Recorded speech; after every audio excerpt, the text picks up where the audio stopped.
Hello and welcome back to another episode of Cyber Voices, the official podcast of the Australian Information Security Association, otherwise known as AISA. I'm your host, as always, David Willet, and it is my pleasure to have you with us as we explore the diverse voices of the Australian cyber industry.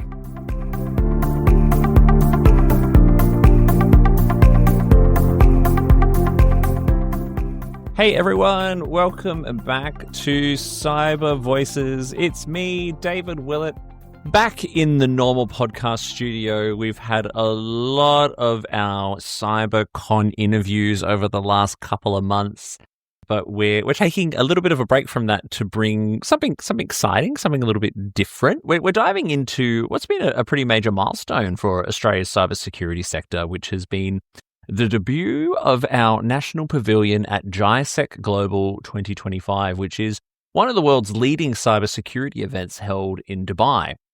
For the first time, Australia presented a united front on the global stage, not just with booths and branding, but with a bold statement that says Australia is ready to lead and partner and innovate in cybersecurity. The pavilion that was there brought together 13 exceptional Australian companies showcasing world-class solutions from AI-powered defense systems to post-quantum secure communications, all of the leading stuff you would want to see Australia bringing to the world stage. And very, very excited that we had representation from AISA there as well, representing AISA and representing our membership and representing the sector here in Australia. So I'm joined today by Andrew Evans, who represented AISA as the peak body for cyber professionals here in Australia. And also I'm joined by Yuri Miloslavsky, the CEO of SharePass and the Pavilion Lead for GISEC 2025. Yuri, you in particular were the driving force behind the pavilion's vision and delivery. How did this come to be? Yeah, so hey David, it's great to be here. Hey Andrew, it's good to see you again. So just to give you the beginning of the story and how it all kind of came to happen. So we initially, as SharePass, we were looking to different markets, right? So we started in Australia and we work in a software which is secure communication and digital footprint management. And we decided that we want to explore other markets outside of Australia. And naturally, we started looking and we looked, the usual markets, US, Europe. But then we also got quite interested in two other markets, which is Singapore and United Arab Emirates.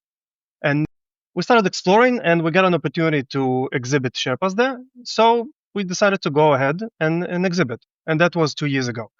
So we went ahead, we came to the event and we noticed that we pretty much were the only ones there. So there was not a lot of Australian representation.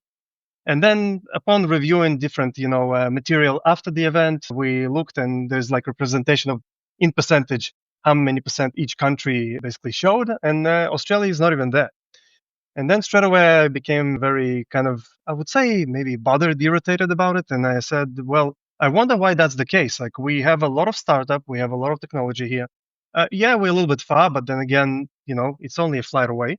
So how come we don't have that in that region? So I reached out to Dubai World Trade Center and we had a brief chat and we basically decided to partner. And I said, well, I want to see an Australian pavilion. I want to see us on the map because I think that's the way it should be. And here we go. This was the first year that we managed to make it happen. I was super excited to lead that. It was definitely a big goal for me. It was like a personal mission, right? So it was more than just to show my own startup, but it was, how about we'll show what is Australia capable and what we can bring to the global arena. What was the reception like to having Australia there? How did you sell us? How did you convince them that they needed an Australian representation at their event? So during our conversation, I told them, look, guys, I see here tech from everywhere, from Africa, from US, from Europe, from literally everywhere.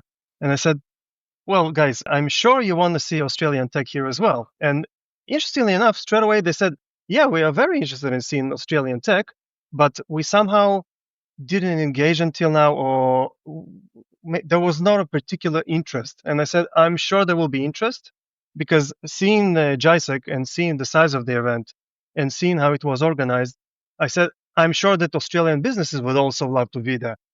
And again, the conversation started and I said, I know quite a lot of technologies here in Australia. We had, quite a few unicorns in the past in tech in general. maybe not necessarily in cyber. And I see no reason why we won't have more specifically from cyber, because I know that in line with also the government plan to increase the cybersecurity presence and basically improve our cybersecurity in Australia, and it aligns quite well with the plan. So I said, well, it sounds like now it would be the best time to do something like that. Yeah, absolutely, absolutely. And yeah, as you said, it's surprising to hear that we weren't already being represented. So, well done on pioneering Australia on that global stage. So we've got Andrew Evans here with us today as well, who joined you on the pavilion representing AISA, one of my fellow board members at the moment. Andrew, how did you find the trip? Hey, David, thanks for having me. Yeah, it was fantastic, really, because we'd, all the things that Yuri kind of alluded to there and talked about. Dubai, for me personally, I was born and raised in the UK, so I moved to Australia 12 years ago. And if I go back to the UK, Dubai is my natural stopping ground. It's the halfway point that every person going from Australia to the UK normally has to stop somewhere in the Middle East. And the last 10 years, for me personally, it's gone from kind of going on one airline where we had a 45-minute stopover, quick get off, get on, into the duty-free, get back on, to actually, well, let's take a day or two. This is quite a big place to be. And that Dubai has become so much more than just an airport and the likes, that you end up taking a few days off. So, when you travel, and it's just fantastic, the amount of infrastructure that's there. So we kind of knew it was going to be a great place to host a conference.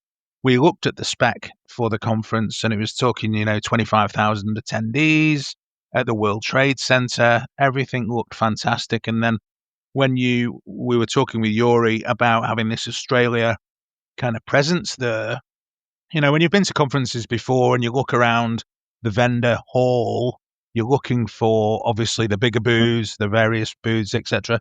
And to kind of see this Australia flag, shining out, which was one of Yuri's great ideas. It was just, it drew your eye to it.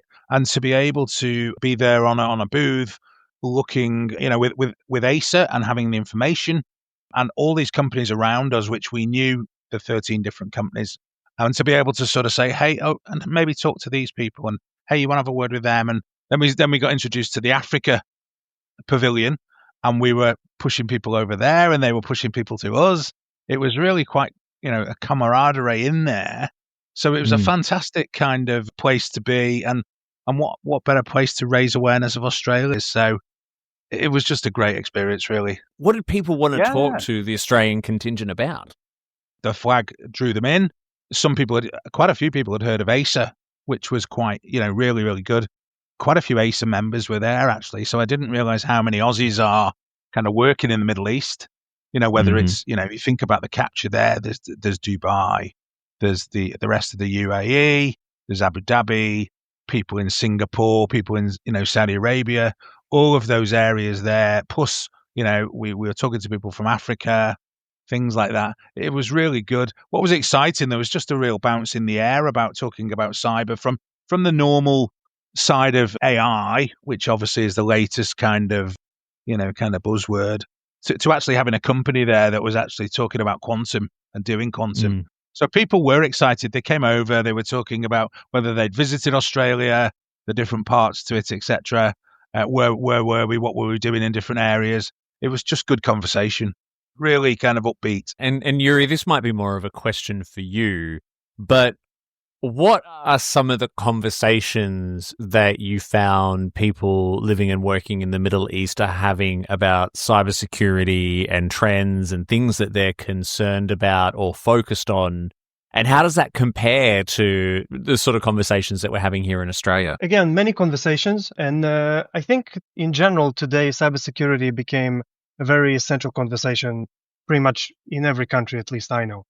And the main conversation going was they were aware about the cyber events that were going on in Australia. I can point to that straight away because a lot of people pointed to a few recent cyber events that we had. And again, not necessarily everybody everywhere disclose everything. So in Australia, we essentially disclose this information, which I think is healthy. It's a good practice. But at the same time, the world hears more about this than the other countries. So I've heard a little bit about that. Of course, you always hear about Australia. Oh, it's that far, far away. They kind of sometimes it's funny, but they kind of look at it like we come in from a different galaxy. But then you started to explain, yeah, guys, we're not too far. It's only 14 hours flight. It's not close, but again, it's possible to get here. But then the conversation goes about cybersecurity, and they're mainly asking what trends do we see. They're interested in, because of the events that they're familiar with. They want to know, how do we then prevent those from happening in the future? What sort of technologies are we exploring? And what is the government doing about this? There is a lot of questions rising from that, because in for example in UAE, it's almost like a mission. Like for them, cybersecurity, they're seeking to connect and to cooperate with almost every cybersecurity globally, and they're looking for that specific gaps, and they're looking for those specific solutions for problems that they may not even aware of. So it's not always seeking for a solution. Sometimes it's also part of kind of hearing a country that has a lot of exposure to that, and also understanding not what solutions they need to look for, but what problems actually exist, because not always everybody aware of it. And look, we have a very strong cybersecurity talent that's a known, whether if it's red teaming, blue teaming, and this is why we also had a lot of delegates coming in, because they were excited themselves to see, oh, Australian flag, oh, good, Australia is here, that's great.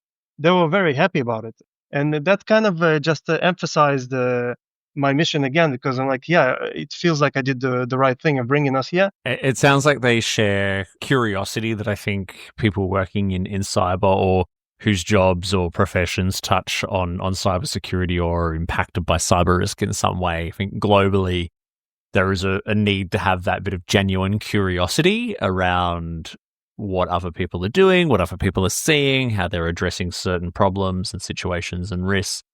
Do you think, and this could be a bit of an intense question, but do you think Australia and Australian talent in this space is maybe getting a little overlooked on the global stage sometimes? Is that part of the reason why it was so important to take Australia to an event like GISEC? I think for sure it's been overlooked, and the fact is I think we're not well represented in certain regions, and this region is one of them. We definitely have a lot to show for, but unless we physically, arrive in those events, people will not necessarily be aware of what we have to offer. And as much as we always convince ourselves that everything is remote and you can do online marketing, it doesn't quite work the same as if you would come in, you put a booth, and you show your capabilities. It's quite different. And the fact that you're showing it collectively as a pavilion, it gives, because I remember a year ago, I was there. There was another couple of companies from Australia, and when you're scattered around, it's very hard to get emphasis as into what Australia offers, rather than into what each vendor offers. Where here, because we were all together in one pavilion, people can come by and they can, in kind of like just a one walkthrough, understand at the moment the capabilities that Australia are presenting and offering. And straight away, people kind of have that link. Oh, all of this pavilion is all Australian tech, and that's kind of like an easy way to see what they bring into the table. I think I can add to that a little bit, and taking a step back and looking at AISA and how AISA's run its conferences before. We have CyberCon, our flagship. What we were surprised years ago is when we did some member surveys, the CyberCon event and a lot of the SEC days there, when we did surveys, we thought that people would say, well, I attend for education. That's number one. But it wasn't. It was the networking. Education was number two. And so you kind of see that. And just as Yuri's alluded to, kind of want to know what other people are doing. And you want to feed off the information and share a little bit. And, doing that face-to-face is so important that, we've noticed over the last couple of years, certainly at CyberCon, it is a great networking event. And, at whatever time do you get a whole host of CISOs who are very busy people or other groups of people in the same building at the same time that you can catch up on it and just, kind of spot and say, hey, can we catch up? There is a kind of almost like a dating game. It's kind of getting the most out of your time. But then I met quite a lot of people who were working, as I say, in that Middle East area. They were AISA members working abroad, or they definitely heard of AISA. quite a few of them had been to CyberCon in the past. And I think it was just, so it was really good. Talking to them, I was really impressed with the 13 companies that came along with us. They had great booths, but there was also a couple of startups there and a couple of founders who were pitching. And wow, the energy was just, look, I'm coming towards the end of my kind of active working life. I'm in my 50s. But to see some of the guys and girls there, they were just powering it on. They were so full of energy. They were doing the conference in the day. They were meeting and going out at night. It was great to see. It really was good to see. As you said, we're like a very busy group of people in this sector. We're also surprisingly quite social, because I think there's that shared experience amongst us. I often compare it to my partner, who's a school teacher, and school teachers just all seem to hang out together a lot because they can debrief with each other. They can talk about like the dramas and the stresses of the classroom and share ideas and all that kind of stuff. And, cybersecurity is no different. We have pretty high impact, pretty busy jobs, and that opportunity at CyberCon or something like GISEC to get out and just validate that maybe you're not losing your mind. Maybe other people have the same problem as you. We talk about sort of, the mental health thing for all the day work and everything. It's a bit like having although it wasn't a holiday, it's a bit like getting away from the office for a day or two and seeing the bright lights, whether you're in Melbourne, whether you're in San Francisco, and getting out there and talking to people. It was good therapy as well, because you realize that, hey, all the challenges you have, other people have. There's some great fixes that you never knew, and that you raise awareness, you learn some education, you get to see, and you get to see a little bit of the local area as well, which was good. So a very busy week. It wasn't all holidays. It was early starts, late finishes. I bet, yeah. But it was very worth it. It did feel, and I spoke with a few our exhibitors there, and we agreed it's like a business vacation. It did feel like that, even though it's from early morning and all the way into the night. And for me, it was late into the night, sometimes without sleep at all. But it still felt different, so it's refreshing. Yeah, absolutely. I bet it would have been a very, very, very different vibe, but it sounds like a very positive vibe as well at the same time. But Andrew, if I can touch on as well, you were there representing AISA. So AISA, as Australia's peak body for cybersecurity, we have one of the, if not the largest number of members in the association within the industry. Why was it important for AISA, and why was it important for you to be there representing AISA and representing our membership at this pavilion? I've been a volunteer with AISA for a number of years and held quite a few of the positions in the Melbourne branch through to the board now. And you look at the way that we're growing and the way that cyber's growing, you've got to be international, really. You've got to reach out a little bit more. We've got to support the companies and the startups that are coming out of Australia. And we're in a digital world now, so it might be large, kilometers away, but it is digital. There's markets out there. People are interested in Australian companies. They're interested in coming to visit Australia. They're fascinated with the AISA kind of story of a charity, of a membership association, and how it's grown. We saw that from some of the keynotes, I think last year at CyberCon. One of the keynote CISOs there said, we don't have a kind of charity run event in the US. It would be fantastic to have this. And when you talk to people, it does bring it out.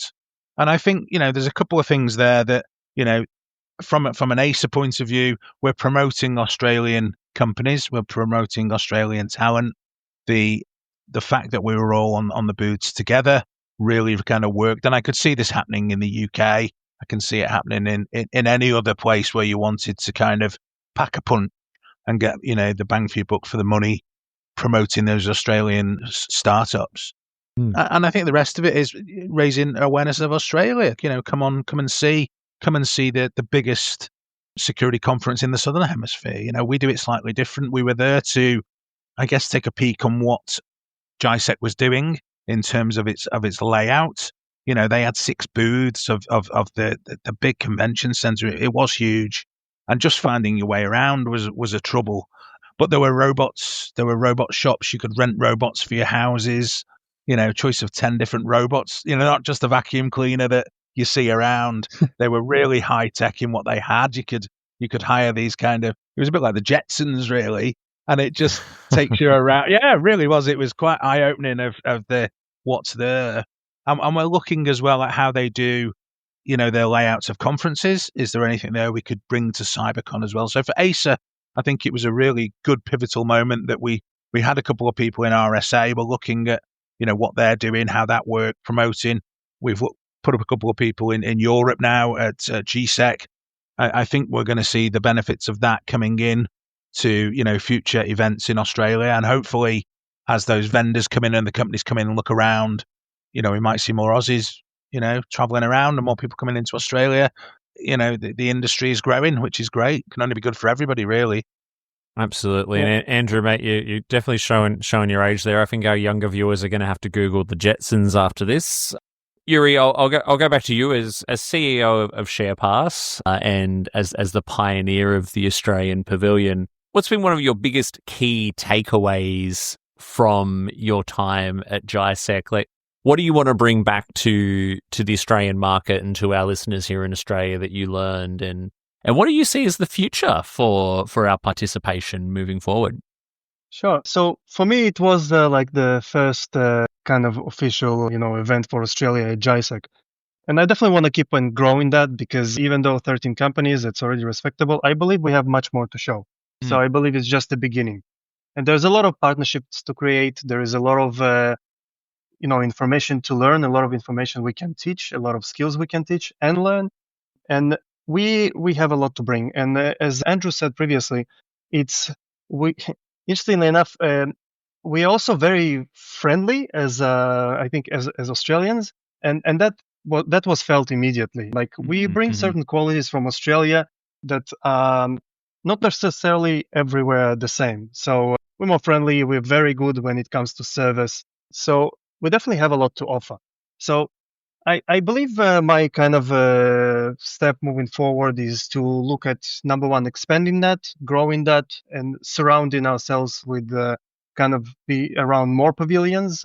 As I think the concept of pavilions, country pavilions, it works really well, because it's almost like every country can represent its technologies, and then the partnerships that you can create is not between one business and the other, but actually between countries, and you can really build a strong bridges between the companies and the countries. And I think there is a lot to build, and there is a lot to learn. And cybersecurity essentially is one of those areas of technology that improves. The more participants you bring together, the better solutions we can work. What advice might you have for other Australian startups or young cybersecurity companies who are looking to maybe get more involved in what you're doing, or perhaps even just kind of looking to help kind of extend the reach of just how amazing some of our Australian cyber businesses are? Sure. So for companies, obviously, that looking to go and present at GISEC, can always contact me. I can always provide the details and the support that I can provide. Again, that's, for me, it's the central goal here. And, it's very good for them as well. And I'm talking as a startup founder myself, right? So it's not like I'm giving advice without knowing exactly what it is. I've been there. I've presented my startup, and it's always eye-opening to position yourself with other startups. And GISEC has a lot of them, and you get to not only learn about your competition, you get to talk to them face to face. You get to get on that stage and present your startup. You get to not only practice your skills and how to pitch your startups, but also potentially looking for clients, looking for partnerships.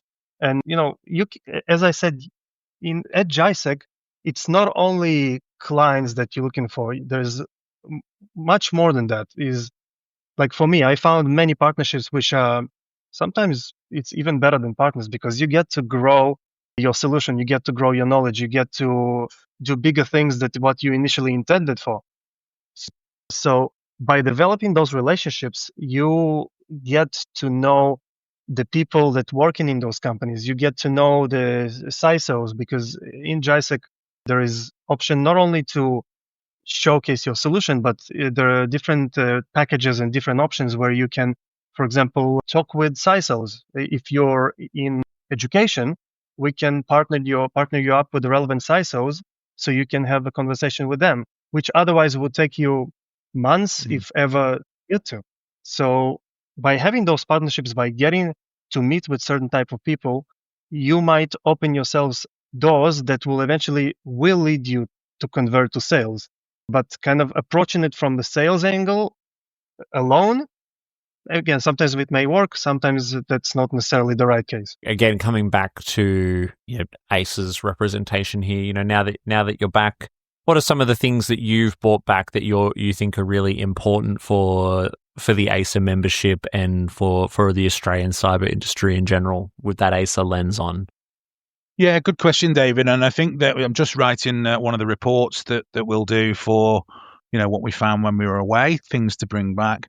I think it's just that really, this was a big conference. Lots of when we think about CyberCon and we think about the conferences we hold, we've grown every year. We've been looking at growth and we've gone different bays and we've increased the size. And you can see how big it gets. You've got to have the quality content that's in there. You've got to keep people interested. And as we alluded to earlier, it's not just all about sales numbers. It's about A, the experience, I think, for the person on the day, and B, what Yuri said, really, it's about trust, isn't it? You build a relationship in security for any type of sales.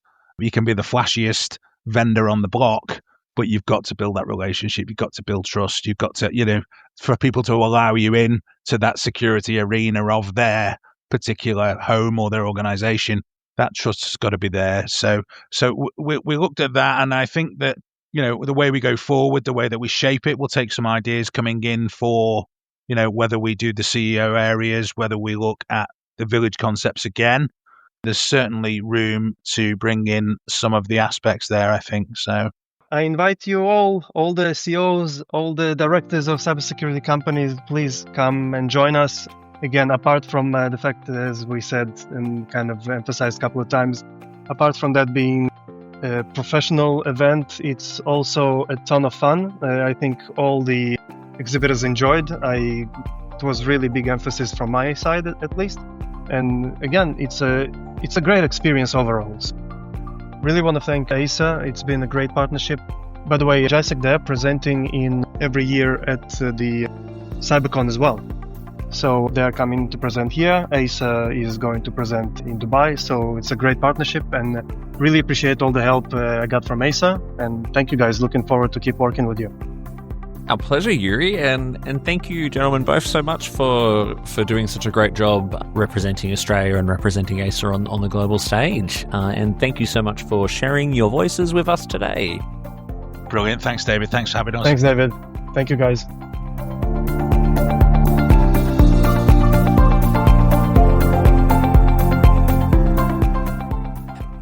Thank you for listening to another episode of Cyber Voices. Our music is by Sonar Garut, our show artwork is by Studio Quarantine, and we record our show at This Is a Studio in Pran, Melbourne, part of Popplant Productions. Please make sure you follow the show on your podcast platform of choice and leave us a 5-star review. This will help others find the show. Also, please follow the association on LinkedIn and Instagram. If you want to add your voice to our ever-growing chorus of diverse cyber voices, have questions, feedback, or would like to be a sponsor, you can do so by emailing us at cybervoices@aisa.org.au. That's cybervoices@aisa.org.au. Are you an AISA member? If not, you should consider joining our network of over 12,000 members across Australia. An AISA membership can open doors, build professional networks, create lifetime friendships, and offer exclusive training, events, and other perks. Become a member today by heading to our website at aisa.org.au. That is all for today. I hope you will join us again next time on Cyber Voices.